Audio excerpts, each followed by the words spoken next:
Hey everyone, so this is just a really quick recap of the social engineering stream that we had the other day. So let's go over it very quickly. What exactly is social engineering? Well, social engineering is basically manipulating someone into revealing sensitive information of themselves or their organization, which can then be used to compromise their system. How does it work exactly? Well, there's a bit of psychology behind it. We'll go through it very quickly. The first one is reciprocity, which is basically if you do something for someone, they tend to do something back for you. It's very simple. The second one is social proof. This basically means that if people are looking at something that other people are doing, they tend to be comfortable doing the same thing. Then the third one is authority. People tend to not question someone who looks like they have authority. So if someone who looks authoritative were to ask you questions that may reveal sensitive data, you would most likely answer them in all honesty. Then the last one is liking. This is very simple. If you like someone, then you are more likely to trust them. If they have a charming personality, it can help a lot when it comes to social engineering. Okay, so very quickly, let's get over the four key vectors of social engineering.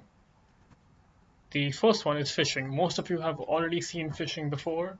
It is basically sending a fraudulent link to someone in hopes that they get fooled and enter their real credentials. For example, if I were to send someone a fake Facebook link and they were to try to log in, I would receive their credentials and thus I have their Facebook credentials now. The second one is pretexting.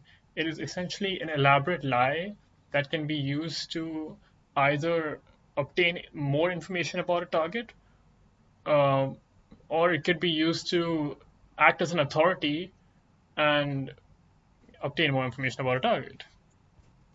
The third one is spear phishing. Spear phishing is essentially like phishing, but it involves much more research and is more focused. So if phishing is essentially like consider a fishing net and you're casting it over a sea. You were to catch many fishes, you're covering a very wide area. When you're spear fishing, consider literally a spear. You're aiming for one specific fish and you're using all of your power and resources into this one fish. While spearfishing takes up more resources, the percentage it has a higher percentile of chance of working, so it's much more effective than fishing. And the last one we'll be covering is baiting. Baiting is essentially putting malicious code into physical media like a USB and then leaving it around for people to find. So if you were to find a USB on your sidewalk, don't pick it up and plug it into your computer because it may have malicious code. And for now, we will only be covering those four techniques.